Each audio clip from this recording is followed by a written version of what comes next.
Wake that ass up. Early in the morning. The Breakfast Club. Morning, everybody. It's DJ Envy, Jess Hilarious, Charlamagne the Guy. We are the Breakfast Club. We got some special guests joining us this morning. That's right. We got the good brother, Dr. Cornel West. Yes, indeed. And also his running mate, Melina Abdullah. Welcome. It's a blessing to be here. My brother said he'd bring me back. He's a man of his word. Good to see you, my brother. Good to see you DJ too, brother. Envy. And I'm so blessed to be with Sister Melina. She is one of the great freedom fighters of her generation. Mm-hmm. And we are running together for truth, justice, and love. And we want people to see what it's like to have two black folk who have no fear, no lies, tell the truth, seek justice, and love the people. Mm-hmm. Sister Melina, let's start with you. When Dr. Cornel West approached you to be his running mate, what was your thought process behind it all, behind even, receiving that message and then deciding to do it?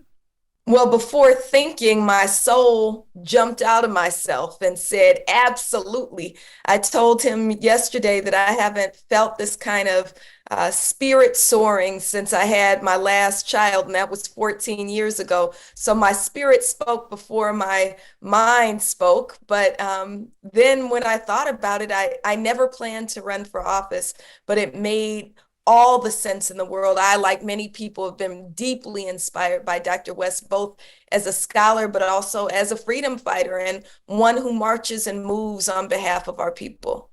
What made you want to choose Melina, Dr. Cornel?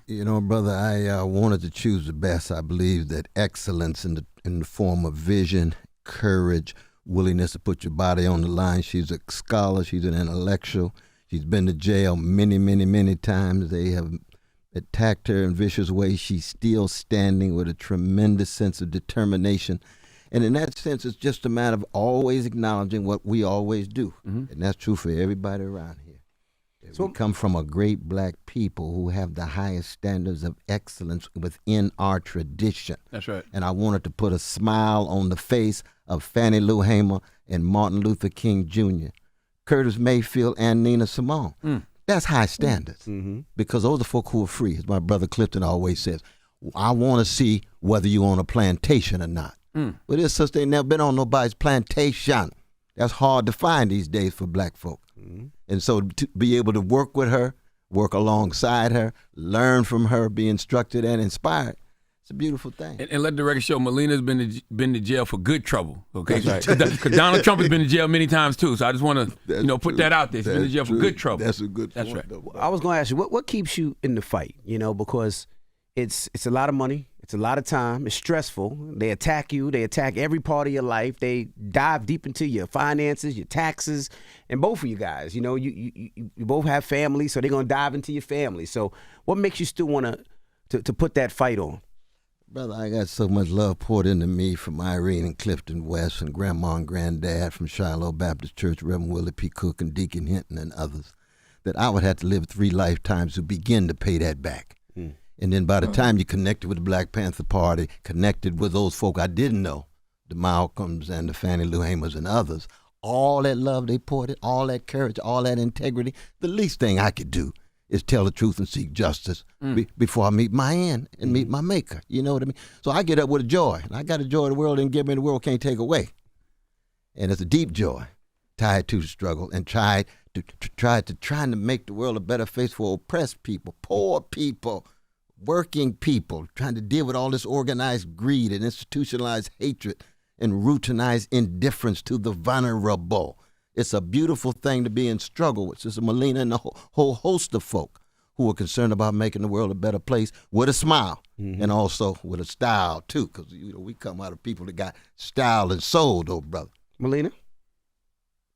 I mean, for me, I couldn't say it better than Dr. West. It is what we owe our ancestors. It is what we owe our God. It is what we owe our people. And I'll also offer that I'm a mother of 3 children. And my 3 children, 2 of the 3 of them had police called on them in schools when they were 6 years old for the first time. And I cannot leave a world as it is for Thandiwe, Amara, and Amen. We have to do the work to make the world better for them, That's what we owe our ancestors. That's what we owe our people. That's what we owe our children. And that's what we owe generations to come. That's what we owe ourselves as well. Mm-hmm. I was going to ask, one more thing, Charlamagne. I was going to ask, you guys are running independently, and people, when they question the Democrats, or they question Biden, or they question Kamala Harris, they say people are going against their race, and people are going against what they, quote unquote, should be doing. What's your thoughts on that? Because in all actuality, people would say that you guys are questioning them as well. That's true. That's true. Fannie Lou Hamer said, I'm questioning America. I'm questioning capitalism. I'm questioning patriarchy. And I'm questioning white supremacy. The folk who want to defend Biden and can't say a mumbling word about the genocide and the ethnic cleansing and apartheid state of Israel, it means they turning their backs. Well, no, we don't come out of a tradition like that. We committed to Jamal and Letitia in the hood. We committed to Juan and Juanita in the barrio. We committed to poor whites. We committed to Palestinians. We committed to any folk. We committed to Jews when they catching hell. We around in 1930, we in solidarity with the Jews against Hitler. Now, right now, you got genocide taking place in Gaza. We take a stand, not out of self-righteousness, but because we want to be moral and spiritual. That's who we are as a people, man, at our best. I'm not talking about our worst. At our best. And therefore, you got Trump, dead up gangster, leading the country towards Civil War II. Biden, war criminal, leading the world toward World War III. Now you're going to choose between Civil War II and World War III. What you going to do? Well, that's the history of black folk. For us, Pharaoh has always been on both sides of the bloody Red Seas. What you going to do? Sing a song. What you going to do? Crack a smile, crack a joke, hug, organize, mobilize, and then make a way out of no way. That's the history of black folk. How have we made a way out of no way?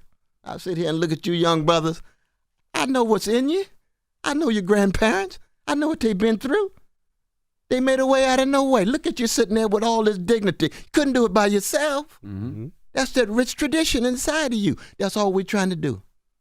And that's true for my dear sister going back through Louisiana. We both got Louisiana roots. Deep Louisiana, even though she come out of East Oakland. So, I mean, she got jump started in life. Mm-hmm. East Oakland's like Detroit and Chicago. And Mississippi is even deeper than all of them, but we won't get into that right now.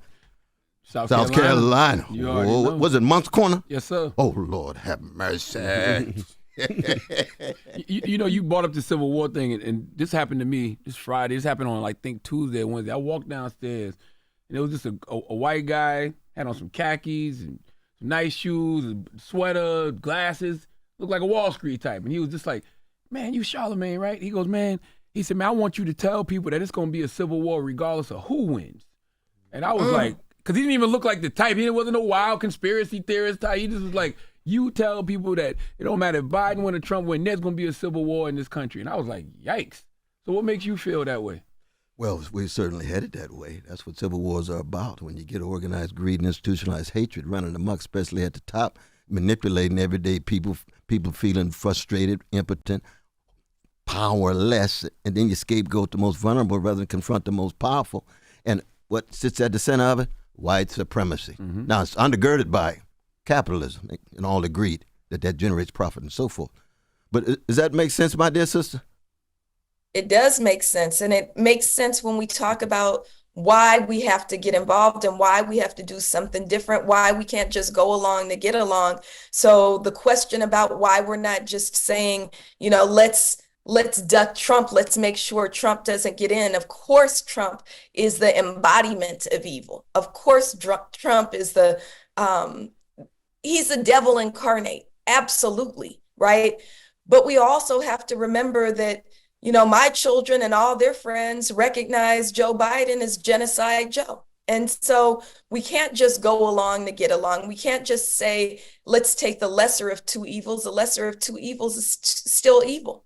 And so how do we pull ourselves into our highest selves? How do we say, it's always been true that white supremacist patriarchal capitalism will try to get us to celebrate the individual advancement of a few at the expense of the many. And so we refuse to do that. We say we all must be free. If we're not all free, nobody's free.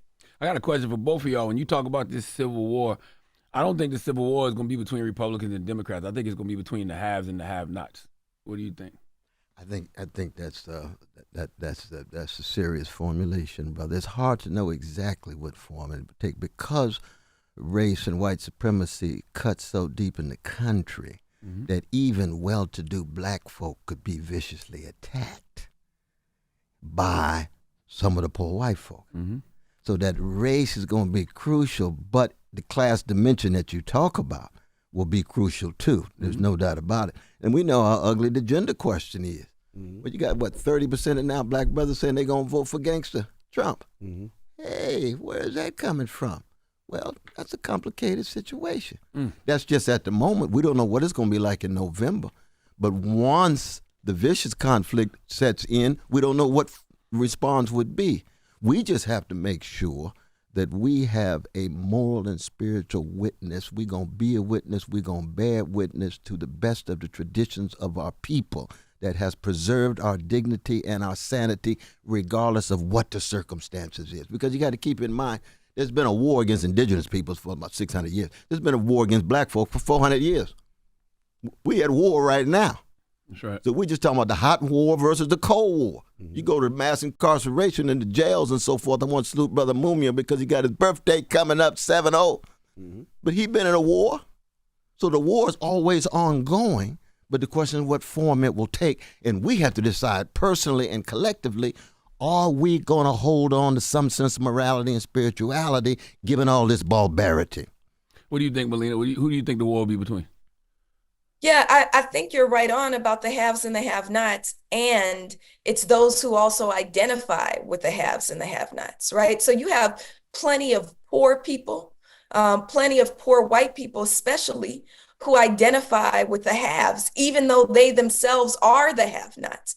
And so it's really important that we awaken people to what their real interests are, right? That we awaken poor people, working class people, regardless of race, to what their interests are. And so as we awaken folks, we can lock arms and engage in whatever struggle needs to take place for the liberation of beginning with Black people and extending to all oppressed people. How do we get people to get out of the mind frame where I only can vote for Democrat or Republican, right? I say it all the time.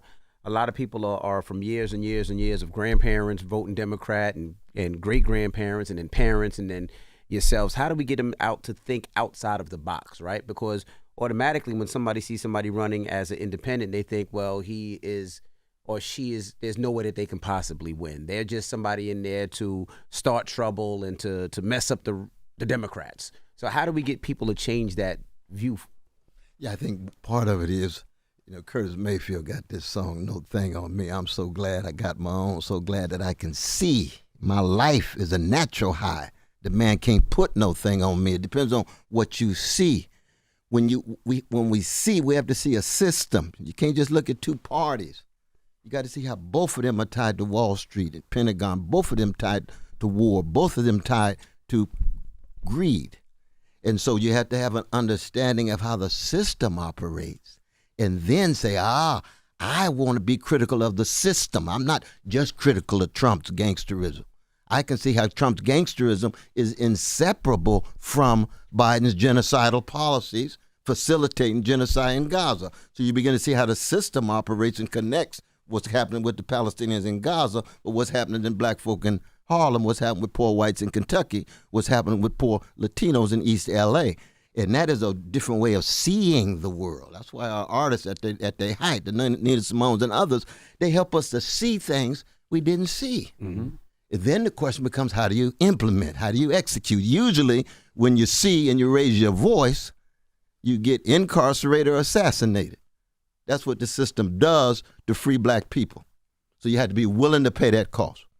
And that's exactly what the cost we're willing to pay. How come? Because we love the people. Mm-hmm. And the only thing that breaks the back of fear is love.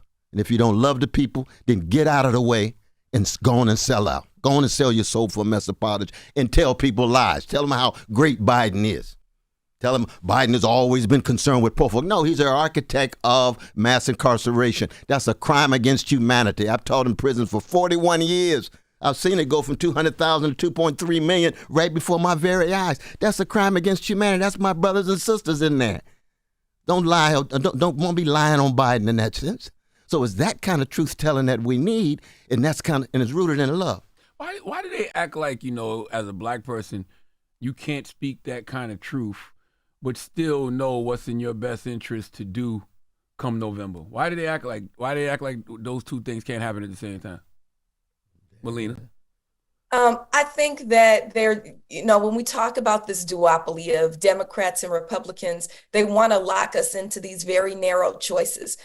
Black people are the most critical people, the most discerning people, the most creative people on this planet, right? And they want to block us from that creativity because that kind of creativity gives birth to new ideas, but also new worlds, right? So I want to lock in and be clear about what this campaign is about, that we're advancing alternative visions as Harriet Tubman abolitionists. We absolutely want to topple systems of harm. We want to topple systems of prisons that descend from plantations and policing that descend from slave catchers. And as Harriet Tubman abolitionists, we also know that as we tear down systems of harm, we want to build new systems of care that we can have if we make different choices.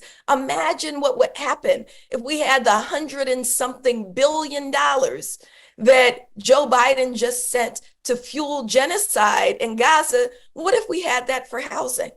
What if we had those resources that are poured into police? In major cities, it's about half of the unrestricted funds that go to policing, even though police don't make us more safe. What if we had those dollars instead for healthcare? What if we had those dollars instead for education? These are simple and easy choices. And so that duopoly that's owned by corporations wants to lock us out so that they can keep the vision and the possibilities narrow. We're saying no more of that. Our possibilities are expansive and beautiful and creative, and we have to shake off this world that really sucks the life out of our people and puts targets on the backs of our children. Melina, you were the co-founder of the LA chapter of the Black Lives Matter movement. And in 2022, police took you out of a mayoral debate. Well, I'm not gonna say took you out, that'd be kind. They dragged you out. What was the reasoning behind that? They carried me out by all fours. So that means on each limb, I had a different cop pulling me from each limb on the last day of Ramadan with my legs sprawled open. It was not only brutal, it was humiliating, it was dehumanizing. There is no justifiable reason for them doing that. I don't know the reason that they did that. I can surmise that they thought I was there to do something that I wasn't there to do. I was simply there to watch a mayoral debate by training. My PhD is in political science, and we had the first viable Black woman for mayor, who's now our mayor, Karen Bass.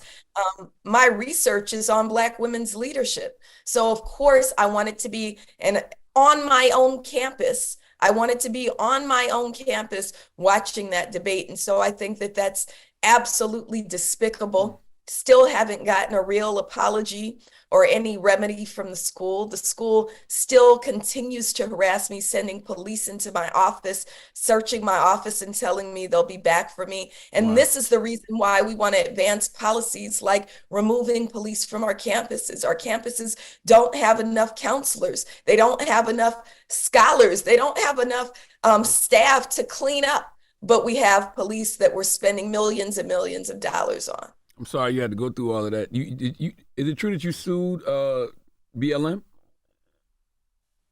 I sued, and I should be very clear, Black Lives Matter Grassroots, which is the side of Black Lives Matter that I represent. We're the boots on the ground. We're 33 chapters around the country. Black Lives Matter Grassroots is the real BLM. When you think of Black Lives Matter being in the streets, organizing alongside families, that's who we are. In 2022, our resources and platforms were stolen by a group of highly paid consultants. And we know we have a right to those things back. And so we sued them after trying to convince them to do the right thing. And that wasn't going to happen. They refused to listen to the voices of the people. We did file a lawsuit in September of 2022. Okay. But let me just add this, though. You see, when they attacked our dear sister, and they do it over and over again, and that's true for so many of us who go to jail and so on, that we're threats. You see, that's a compliment. That means that we're true to our calling. And you can have a calling as a secular person. You can have a calling as a religious person. Mm-hmm. You see, I'm a Jesus-loving, free black man who wants to be true to the call. So if I'm not constituting a threat, then how am I a follower of Jesus who went into the temple and ran out the money changers? They put him on the cross. Now, my dear sister's Muslim. She's a Allah-loving, free black woman. Mercy, justice, Quran. And you constitute a threat. So when she's willing to pay that kind of cost, that's a sign of courage, integrity, and it's connected to a calling. You got to have some calling. If all you got is your career, then you on somebody's plantation, and any carrots that they dangle in front of you, you're going to opt for. Mm-hmm. But when you have a calling and a professor, distinguished scholar and so forth, that my dear sister is, she's true to something bigger than her and her career. What is it? Well, it's the people, but it's also her God. Now, people get upset sometimes we talk about God in politics. I said, no, we're not saying anybody got to follow us, but we got to be true to where we coming from. We got to be true to what keeps us going, preserves our sanity and our dignity, and it's just not God. We talk about Curtis Mayfield. You talking about Curtis Mayfield and John Coltrane all the time. I'm talking about folk who keep me sane. And therefore that I won't be stopped from that, but I won't allow others to feel as if I'm imposing God on them or Christianity on them or Islam on them or Buddhism with bell hooks and others. We're being candid about what's inside of us, and we're being open in terms of people being candid what's inside of them. Mm-hmm. What policies would you implement that you feel that Biden is not doing for black people? Biden and Trump. And Trump. Well, first thing is reparations. Second thing is abolition of poverty, abolition of unhousedness, supporting militant wing of the trade union movement that's fighting for wages for workers across the board, and what my dear sister was talking about. Disinvestment for military, 800 military units around the world, special operations, 130 countries. That's an empire. We're anti-imperialists. America doesn't need to be an empire. We got to be a nation among other nations. We don't need to dominate every nook and cranny of the world. So all of those resources, the trillions of dollars going into military, 62 cents for every $1 in the discretionary budget, that's going to housing. We can stop this gentrification taking place, this power grab and land grab, pushing out poor and working people, pushing up the prices. The greed of Wall Street, the greed of corporations and oligopolies and monopolies, and dealing with the ecological crisis with the fossil fuel companies. So that is a way of going back to Curtis Mayfield. What we see, the lens through which you view the world. And we view the world through the lens of those Frantz Fanon call the wretched of the earth. I don't view the world through stock market. I don't view the world through how many black faces are in high places when their cousins getting crushed. Mm-hmm. It's a different way of engaging politics. It's what my brother calls a paradigm shift. We are not politicians. She's been running for justice all of her adult life. Mm-hmm. I've been running for justice all of my adult life. We need people to get in politics who already been running for justice, running for truth, and enter politics. Don't enter politics and think all of a sudden you're going to be a truth teller. That ain't going to happen. Mm-hmm. Are you getting blackballed, Dr. Cornel West, from media, from the MSNBCs, the CNNs? Are they having you on? Well, I've never been, on MSNBC that much because they were tied to Obama, and we got a history of that. But CNN has been kind. We were on Sister Abby last night, right? Oh, okay. Mm-hmm. Okay. Yes. Okay. Biden, Trump, the rematch is coming in November. What do you think the Democrats have done well? We know who the Republicans are, but what do you think the Democrats have done well, if anything? The one thing they did was cut child poverty in half. Okay. Because we put a lot of pressure on them. And what happened? It expired and it's doubled again. Mm-hmm. You see. So they did something well for a little bit and then fell back. And of course, we got a long thing of what they not doing well, but my dear sister, you jump right in. Right. I mean, I think that there are individual Democrats who are doing really beautiful things, who are stepping forward in courage. So Cori Bush is an inspiration to me. Absolutely. Jamal Bowman is doing phenomenal work. Ayanna Pressley is carrying a bill for us right now called the Ending Qualified Immunity Act. And so I think that there are some courageous Democrats. Unfortunately, they're too few and far between. So overall, as a political party, they are cowering to corporate interests. They are abiding by what corporations want, what the few want, as you put it, what the haves want, rather than representing what the working class people want. They're not supporting people like one of the people I'm most inspired by is down the street from you, Chris Smalls and the Amazon labor. Salute to Chris. Absolutely. Yeah, Chris is my folks. And, you know, that's the kind of labor union we want. And we're not seeing the kind of support for real labor, for radical labor unions like we need, like we should be expecting from the Democratic Party, although there are some individual courageous Democrats. What do you think about the student loan forgiveness? Oh, shoot, that should have been in place a long time ago. My God, across the board. And not only that, but we ought to have free education, free health care, and we ought to have a right to housing. I was just with the Reclaim movement there in the East Side Cafe in Los Angeles, and he got all these homes empty and got hundreds and hundreds of folk nowhere to go. And, of course, we know Pastor Q in Skid Row, right? With the church without walls. We know Pastor Q. We know Los Angeles Community Action Network. Again, our policies, and if you look at our platform at Cornel West 2024, before I was invited onto this ticket, I was inspired by the platform. I was inspired by Dr. West. I was inspired by a visionary plan to build what we can have when we make different choices. When we refuse to, again, fuel genocide at a cost of hundreds of billions of dollars, right? We can have housing for all. When you ask about student debt, you know, there's a cancellation of a limited amount of student debt, but there shouldn't be student debt in the first place because education should be free. From birth through doctorate, education should be free. And so these are the kinds of choices that we make. We know that budgets are some of the most serious moral and ethical documents, and they are zero-sum games. So if you're spending on a military industrial complex, you're not housing your folks. And we want to make the choice to house our folks, to feed our folks, to provide quality health care for all. Those are the things that you'll get. And those are the things that we're proposing to the world to make different choices with this campaign.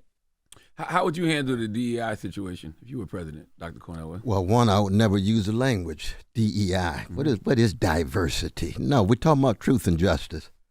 If you got a vicious legacy of white supremacy, you exclude black folk for over 100 and some years, and then you're going to say, well, we got a diversity program for y'all. No, we want truth. We want justice. It's reparations. And therefore, the language was wrong. The language was a deodorized, sanitized language that concealed the funk. Well, we come out of a funk master-oriented people. We want to get beneath this deodorized language. We want to ensure that black folk gain access to whatever opportunities they can, given the fact they've been excluded. So diversity and equity and inclusion became this strategy for those who had power and resources to think that somehow we were getting something that we hardly deserved. So already you got the wrong lens to which you're viewing things. But we had to go with it because we fighting, as my dear sister says, you put it so well yesterday, right? You fight for the crumbs. Fight for the crumbs. But you know they're still crumbs. And you know that in the end, we've got to make sure that those who benefit are not just the black middle class, the black bourgeoisie. We support them in becoming inclusive. Usually when they get in there, they sell out, but not always. Not always, but usually they do. You know, that's a human thing. Black folk ain't the only one doing that. But we got to always view the litmus test. And here I get biblical, 25th chapter of Matthew. What you do unto the least of these, you do unto me. The prisoners, the poor, the widow, the orphan, the fatherless, the motherless. What's happening with Precious, Jamal, and Letitia on the block? That's the litmus test. No matter how much success we have, and it's a beautiful thing, if we lose sight of them, we have already violated our calling. And of course, part of it is all of us, just generations back, sometimes a few years back, we were right there. That's who we are, you see. And so for me, the DEI issue is one in which it never should have been DEI. It should have been truth, justice. But it now it's DEI. You support it, and you know it's a vicious attack on black folk. You see it at Harvard. That's right. It's a sad thing. Sister Claudine becomes a poster child for anti-Semitism. Ain't got an anti-Semitic bone in her Haitian body. That's sick. That's ridiculous. What do you think, Melina? And I'll just add, it was already said brilliantly, but I've been thinking also about it overnight. The inclusion part. I actually don't want to be included in a fundamentally oppressive system, right? So the inclusion, the I, is reminding us that they're not willing to transform an oppressive system into a liberatory one. They're only willing to say a few of y'all can come in the door. And what we want is the transformation of these systems so that we can all use them for our liberation and freedom, right? We do want quality education. We do want accessible education. We do want liberatory models of education where ethnic studies, where Pan-African studies, which is what I teach, it's foundational. Because it's as important for you to take a class from me as it is to take a math class. I don't know a bit of algebra, right? I don't know a bit of algebra anymore, right? But I do not need to know my history, my background, my power, how systems work. And so we want liberatory models of education, not just an inclusion into a system that's fundamentally oppressive. Dr. Cornel, did you see Avion Crockett's impression of you in the movie A Hip Hop Story? No. Yeah. He did his thing. Yes, he did. Is that right? You got to check it out, I got man. to check that out. I'm glad you mentioned that. Yeah, No, indeed. It wasn't a disrespectful impersonation at all. He had his fro and everything in fro place. and everything. The suit, everything. He's probably so much more handsome than I am, but that's all right. That's all right. I'll work with it. Now, how can people donate and make sure they support and follow the cause? Yeah, as my dear sister said, it's CornelWest2024.com. CornelWest2024.com. We are turning the corner, and the fact that Melina Abdullah said yes takes us to a different level, because we got new vision, new intellect, new energy, new courage coming together. And when Brother Tabbas Smiley formulated that, and we always wanted to start with Tabbas, we like to support black folk in media and so forth. We with Tim Black and so on. That when he said it was a historic ticket of two black folk. And you say, well, it's not just two black folk. It's two visionary, courageous, people-loving black folk. You see what I mean? Tammy Terrell is and Marvin Gaye is very different than just any duet. That's what Berry Gordy understood. So yes, it's about skin pigmentation, but the deeper level is people who love the people. That's right. That's right. Sacrifice, serve the people. Know you could be wrong, listen to the people, revel in the people's humanity and creativity and music and culture, but then love them enough to correct them, respect them, protect them, correct them, and be corrected too. That's right. And that's what we have with this twosome. And we on the move, as Mumia Abu-Jamal would say. Okay. On the move. All right. Well, we appreciate you guys for joining us. And that's all I tell you, Dr. Cornel West. Don't be a stranger, brother. That's right. Yeah, well, you so kind, That's right. brother. You said that last too. I That's would right. shake That's your right. head. That's right. Dr. Cornel West, Melina Abdullah. thank you for joining us. It's The Breakfast Club. Good morning. Wake that ass up. Early in the morning. The Breakfast Club.